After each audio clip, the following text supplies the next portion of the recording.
مگر مجھے حیرت ہوئی، اتفاق کی بات ہے میں اس وقت کورٹ میں تھا جب ان کی طلاق ڈیسائیڈ ہوئی، اور میں نے دیکھا کہ اپنے چکوری گاڑی میں جا رہی ہیں، تو ایک دم سے مشتاق چنگیزی آگے آ گیا. میں سمجھ رہا تھا کہ اب یہ کچھ کرے گا، مگر مشتاق چنگیزی بہت کول، اسے کہتے ہیں نا ٹھنڈا انسان تھا. صرف اس نے یہی کہا کہ تم نے مجھے چھوڑ دیا ہے، مگر تمہیں پتہ نہیں ہے کہ تمہارے ساتھ کیا ہوگا. خیر اینی ہو، چلے گئے، میں بھی چلا گیا. مشتاق چنگیزی اپنا سامان لے کے حیدرآباد شفٹ ہو گیا دوبارہ. ایک دن میں شانور اسٹوڈیو میں آیا تو میں نے دیکھا کہ چکوری بیگم جو ہیں وہ بھٹی پکچر کے اندر داخل ہو رہے ہیں، کیونکہ یہی کیفی صاحب کا، اپنے عنایت حسین بھٹی کا، سب کے لیے ایک ہی آفس تھا بھٹی پکچر. میں گیا،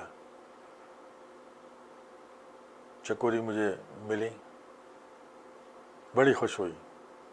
میں نے کہا میں آپ کو کس چیز کی مبارکباد دوں؟ تو آنکھوں میں آنسو آ گئے ہلکے سے. کہنے لگی مبارکباد دو یا نہ دو، سب ٹھیک ہے. میں نے کہا ٹھیک تو ہے؟ کہنے لگے ہاں. میں نے کہا چکوری بیگم یہ آنسو پچھتاوے کے ہیں یا خوشی کے؟ تو آنسو پوچھ کے کہنے لگی کسی چیز کے بھی نہیں ہیں، جو ہے بس ٹھیک ہے. میں بھی باہر آ گیا. میں نے کہا اب اللہ وارث ہے. مگر جو کچھ مجھے پتہ چلا، جو کچھ بات ہوئی، اس کا مجھے اتنا پتہ چلا ہے. آج چکوری بیگم کے کیفی سے 2 بیٹے ہیں. ایک لڑکا تو آفتاب اقبال کے پروگرام میں اسد کیفی کام کر رہا ہے. دوسرا ان کا بڑا بیٹا حسن ہے جو کچھ موزیشنز وغیرہ میں ہے. مجھے ان کی رپورٹیں ملتی رہتی ہیں. میں نے کبھی ان دونوں لڑکوں کو ٹچ نہیں کیا، مگر مجھے صرف اتنا ہے پتہ چلا کہ آج مرحوم کیفی صاحب اس دنیا میں نہیں ہیں، چکوری بیگم بھی اس دنیا میں نہیں ہیں. مگر مجھے صرف دکھ اس بات کا ہے کہ میں نے دعوت دی تھی چکوری بیگم کو لاہور آنے کی، اور وہ لاہور آئیں، مگر کیفی صاحب نے جو بھی ہوا ان کی ذاتی زندگی میں اچھا نہیں کیا. بس یہی کہہ سکتا ہوں. باقی ان کی اپنی زندگی تھی. آج ان کے 2 بیٹے جوان ہیں. اللہ میاں ان دونوں کو غریق رحمت کرے اور ان دونوں بیٹوں کو ہمیشہ شاد اور آباد رکھے.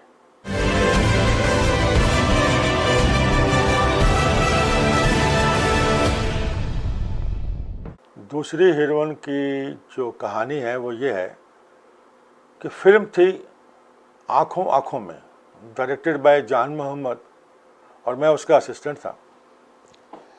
اس فلم کے لیے ایک چہرے کی تلاش تھی جو کہ ایک ڈانسر کا کردار ادا کر سکے.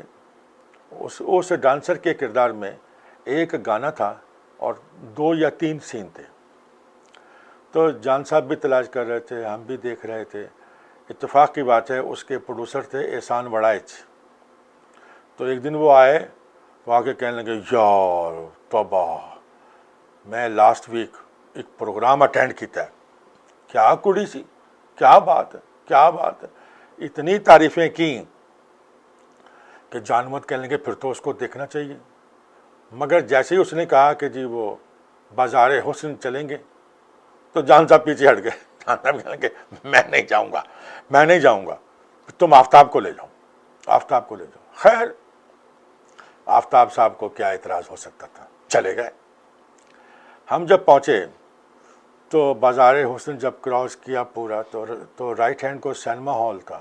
وہاں پہ سینما، اور سینما کے سامنے والی بلڈنگ میں وڑائچ صاحب، میں اور ایک انور پاشا پروڈکشن مینیجر تھا، ہم تینوں گئے. جب سیڑھیاں چڑھے تو لیفٹ ہینڈ والے کمرے میں والے دروازے میں تو ہم نہیں گئے، رائٹ ہینڈ والے دروازے میں ہم گئے تو دیکھا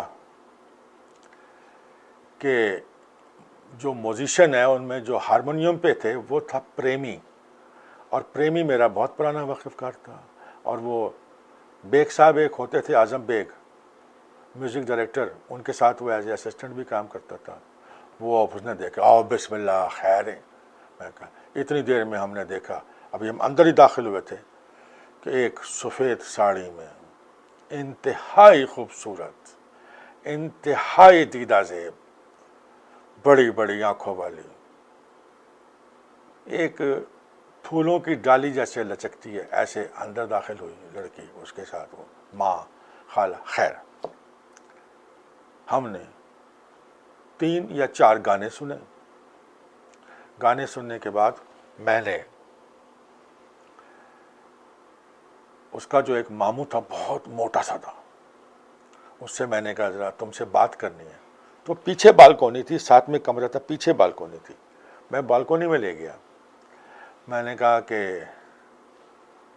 ہم اس واسطے آئے ہیں کہ فلم میں ایک کردار ہے ڈانسر کا اور 2-3 سین ہیں، تو ہم چاہ رہے ہیں کہ اس سے ہم وہ سین کروائیں. آپ یقین مانیں گے وہ موٹا صحت مند انسان، اس نے ایک دم یوں مجھے کہا، او رب دا واسطہ جے کیوں ساڈی روٹیاں دے پیچھے پے گئے ہو، او سانو روٹی کھا لین دے او رج کے، او پلیز او جاؤ یا پلیز، ساڈی اے کڑی کام نہیں کرے گی. میں نے کہا کہ میری بات سنو. کہندا اینو پہلے بھی شباب صاحب نے بھی آفر کی ہے، ساڈی روٹیاں نہ توڑو، رب دا واسطہ جی اینو چھڈ دیو، معاف کر دیو. میں نے کہا او بھائی ایک گل یاد رکھیں. خیر میں نے اس کو بہت ملتے کی پر وہ نہیں مانا. میں آنے لگا نا تو میں نے اسے ایک جملہ کہا. میں نے کہا ایک گل یاد رکھیں، دنیا دی کوئی طاقت اینو ایکٹرس بنن تو نہیں روک سکتی. کہندا تو نجومی ہے. میں کیا میں نجومی نہیں، میں وہ چہرہ پڑھ لیا ہے، وہ ایکٹرس بنے ہی بنے. کہندا جا بھائی کام کر، ساڑی روٹیاں دے پیچھے نہ پاؤ. ہم سیڑھیاں اتر کے چلے آئے. آپ کو پتہ ہے کہ وہ کون تھا؟ وہ پھر 6 مہینے کے بعد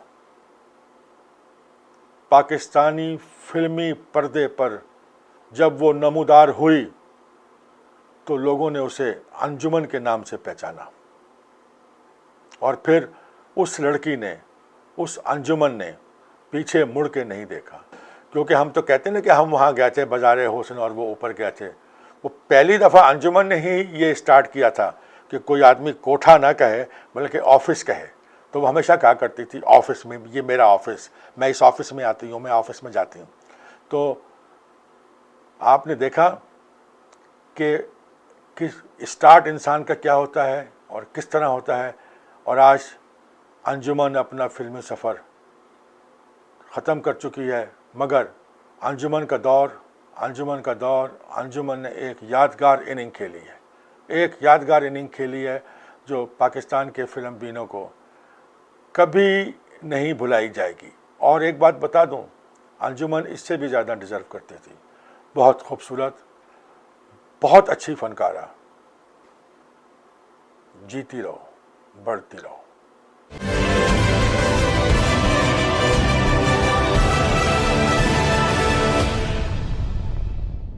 میں ایک دن باری اسٹوڈیو میں داخل ہوا تو ہمارا دوست سینئر مجھ سے، اس وقت وہ ڈائریکٹر بن چکے تھے، پرویز رانا.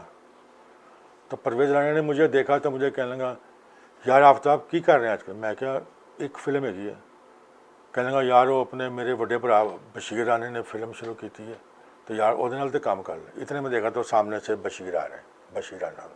خیر میں نے کہہ دیا کہ ہاں میں کروں گا ساتھ. سیکنڈ ڈے میں پہنچ گیا وہاں پہ. رتن سینما کے سامنے ایک ڈسٹریبیوشن آفس تھا جو کہ انور کمال پاشا کا پرانا تھا. وہاں گئے تو بشیر رانا بھی تھا، میں بھی تھا. وہاں جانا شروع کر دیا. وہاں پہ تاج صاحب تھے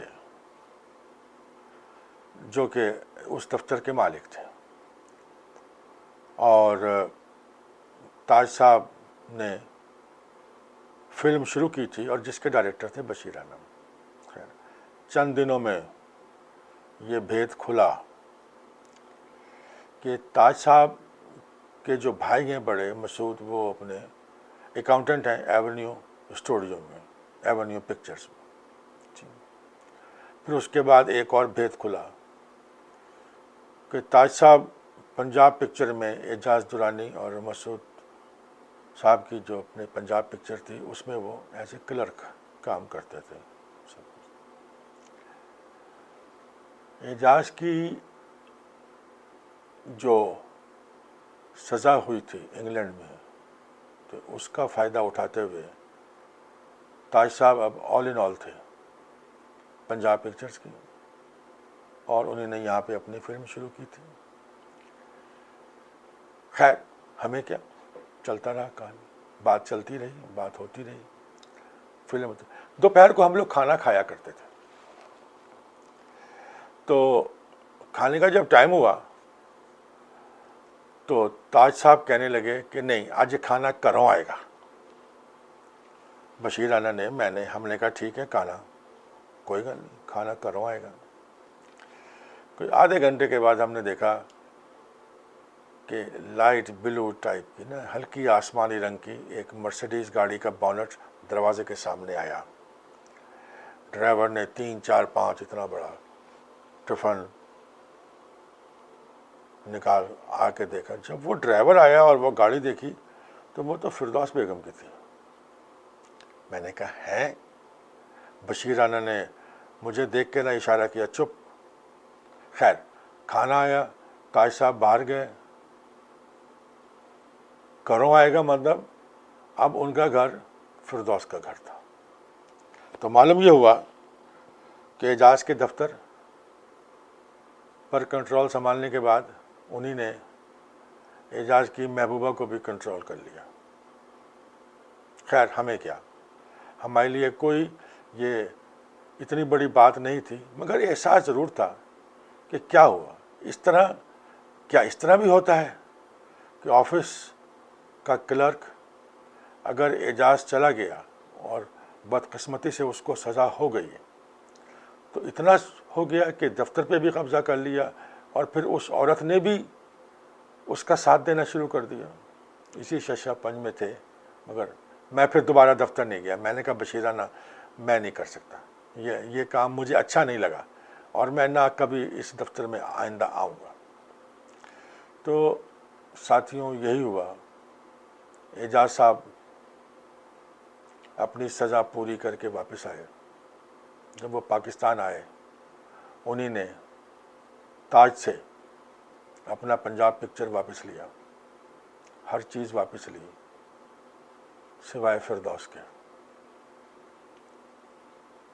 کیونکہ یہ ان کا اپنا مسئلہ ہے. مگر مجھے بعد میں پتہ چلا کہ تاج صاحب اب نہ فردوس کے ہیں اور نہ پنجاب پکچر کے ہیں, اور مجھے پتہ ہے کہ وہ پھر فلم بھی نہیں بنی.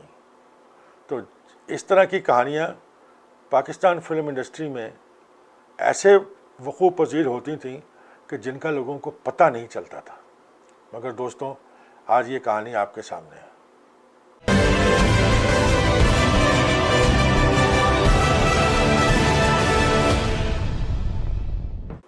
یہ اس زمانے کی بات ہے جب پاکستان میں ریس اور باریں کھلی ہوئی تھیں. ایک دفعہ میں وزیر علی ایونیو اسٹوڈیو سے نکلے, ہم لوگ ریس کورس جا رہے تھے. اور میں ایک بات بتا دوں کہ ان دنوں میں ریس کورس وہ ہی صرف نہیں جاتے تھے جنہیں کھیلنا ہوتا تھا جوا, وہ لوگ بھی جاتے تھے جو کہ ایک تفریح محسوس کرتے تھے. ایک تفریح کا مقام تھا کہ اپنے گھوڑے دوڑ رہے ہیں اور وہ کون جیتے گا کون نہیں جیتے گا. آپ اگر ہار جیت کی رقم نہیں بھی لگا رہے ہیں پھر بھی مگر آپ کہہ رہے ہیں کہ یہ جیتے گا یا یہ ہارے گا, تو اس طرح کا بھی ہوتا تھا ماحول, اور بڑا اچھا, بڑا صاف ستھرا, بہترین ماحول ہوا کرتا تھا. تو میں اور وزیر علی ایک دن نکلے ریس کورس جانے کے لیے. ابھی ہم ایونیو سے یوں باہر آئے تھے کار پارکنگ میں, تو دیکھا کہ اپنے تایا الیاس, جنہیں ہم تایا الیاس کہتے تھے اور ان کا اصل نام الیاس کشمیری, پنجابی فلموں کا ایک بڑا نام. تو ہیلو سیلو ہوئی تو تائی نے کہا میں جا رہے ہیں ریس کورس. ہم نے کہا ہم بھی چلتے ہیں. خیر ہم بجائے اس کے کہ ہم بھیا کی رینٹ کار لیتے, میں اور وزیر علی اسی گاڑی میں بیٹھ گئے. اب جب گاڑی ایونیو سے باہر آئی تو لیفٹ ہینڈ کو ایک مجذوب, رال بہرئی, پرانے کپڑے, عجیب حال, اس سے نہ وہ کبھی یوں 2 کرے کبھی 4 کرے, کبھی 2 کرے کبھی 4 کرے.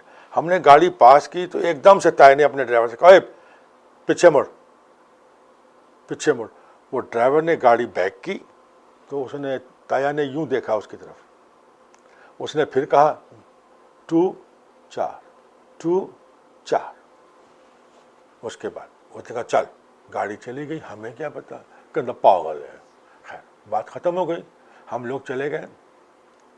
اب ہوا یہ کہ جب دوسری ریس شروع ہوئی تو تایا الیاس غائب. چلو پھر اس کے بعد دیکھا ریس ختم ہونے کے بعد ہنستا ہوا آ رہا ہے, واہ واہ واہ, کوئی بات نہیں. پھر اس کے بعد جب چوتھی ریس ختم ہوئی, جب چوتھی ریس شروع ہوئی تو پھر تایا غائب. ہم نے کہا چلو تایا کہاں غائب ہو گیا؟ وزیر نے کہا کہاں غائب ہو گیا؟ ہم نے کہا پتہ نہیں. ہمارے تو وہم و گمان میں بھی کچھ نہیں تھا. کل 5 ریسیں تھیں. خیر اس کے بعد 5ویں ریس ہوئی تو تایا اپنے مگن تھا, خوش, وہ ادھر تھا. ہم نے کہا نہیں ہم لوگ جا رہے ہیں. تو میں اور وزیر علی آ گئے. دوسرے دن میں باری اسٹوڈیو میں داخل ہوا تو میں نے دیکھا کہ تایا الیاس کے دفتر کے باہر کچھ لوگ کھڑے ہوئے ہیں. میں نے کہا یہاں پہ کیا ہو رہا ہے؟ تو ایک وہ بیچارہ چپڑاسی کام کر رہا تھا, وہ کرتا تھا. اس نے کہا او بڑا بڑا سید آیا ہے, بڑا بڑا سید آیا ہے. میں نے کہا سید آیا؟ خیر میں جو پیچھے میں ان کے دفتر میں گیا, لوگوں کو میں نے ہٹا کے میں اندر گیا تو میں نے جو منظر دیکھا آپ یقین نہیں مانیں گے. وہ مجذوب جو ایونیو کے گیٹ پر ملا تھا وہ ایک اچھے بھلے کارپیٹ ٹائپ اپنے اس کے اوپر بیٹھا ہوا, اس کے آگے تمام پھل رکھے ہوئے, مٹھائی رکھی ہوئی, اس نے نیا جوڑا پہنا ہوا, پھولوں کا ہار اس کے گلے میں, اور وہ تایا الیاس مجھے دیکھتے او. میں کہ تایا ہے کی او بڑا بڑا سید ہے, جو کہندا ہو جاندہ ہے, جو کہندا ہو جاندہ ہے. میں کہ تایا واقعی او بڑا بڑا سید ہے, بڑا بڑا سید ہے, جو کہندا ہو جاندہ ہے. میں نے کہا اچھا جی. میں کہ تایا کیسے ممکن ہے جو کہندا ہو جاندہ ہے؟ کہندو پگلے ہوں, یہی انداز تھا ہے کوئی پگلے ہوں. یاد ہے کل تسی میرے نال گئے سو, یاد ہے گیٹ تے ملیا سی؟ میں کہا ہاں. کہندا وہی تو ہے. میں کہا اچھا جی. کہندا یاد نہیں تینوں کہہ رہا سی 2 تے 4 2 تے 4. میں کہا ہاں. کہندا یاد نہیں کہ جدوں دوسری ریس شروع ہوئی ہے میں غائب ہو گیا سا؟ میں کہا ہاں. کہندا میں کیا کہندا ہے دوسری ریس شروع ہوئی ہے ہون تو پہلے میں 4 نمبر گھوڑا لاتا دوسری ریس وچ. میں کہ تایا وہ تے فلوک سی. کہندا فلوک آیا سی نا. میں کیا ہو؟ کہندا دوسری ریس دے وچ میں 4 نمبر گھوڑا لاتا, جت گیا میں. اس تو بعد یاد ہے تینوں میں چوتھی ریس تے غائب ہو گیا سا؟ میں کہ ہاں. کہندا چوتھی ریس تے میں 2 نمبر گھوڑا لاتا. میں کہتا آیا وہ بھی فلوک سی. کہندا جتیا سی نا. میں کہ آہو فلوک جتیا سی. کہندا یاد نہیں تینوں اینے کہ سی 2 تے 4. میں کہ دوسری ریس تے 4 نمبر لانا ہے تو چوتھی ریس تے 2 نمبر لانا ہے. اینے کیا سی میں لاتا. وہ میں 18,000 روپیہ جتے ہیں. اب ان دنوں میں یہ بات ہو رہی ہے 77 میں. مجھے اچھی طرح یاد ہے 4 مارچ کو بھٹو صاحب نے ریس, جوا اور بارز بند کی تھیں. تو یہ اس سے پہلے کی بات ہے. یہ 4 مارچ 1977 سے پہلے کی بات. یہ اراؤنڈ 76 کی بات ہے. میں نے کہا اچھا. کہندا 18 ان دنوں میں 18,000 اچھی خاصی رقم ہوا کرتی تھی. 18,000 جیتے ہیں. میں کہا چلو ٹھیک ہے. میں نے کہا بھائی واقعی بھائی گڈ لک ہے. خیر میں نے کہا کچھ اب کیا ہو سکتا ہے, اب ایک گڈ لک ہے تو گڈ لک ہے. کوئی 8 یا 10 دن گزرے. میں تایا کے دفتر میں گیا تو نہ وہ مجذوب, نہ وہ آدمی, نہ وہ سید, نہ وہ سب کچھ. میں نے کہا تایا وہ کتنے گیا تہاڈا سید؟ اب بکواس کردا, جھوٹا جھوٹا جھوٹا. میں کہا جھوٹا کیوں؟ میں کہا اس دن تے کہہ رہا سو جو کہندا ہو جاندا ہے, جو کہندا ہو جاندا ہے. تو میں کہا ہن کی ہویا؟ وہ کہندا میں انہوں دوبارہ پوچھیا, وہ جو گھوڑا انہیں اس طرح ہی کردا رہا انگلاں نال ہار,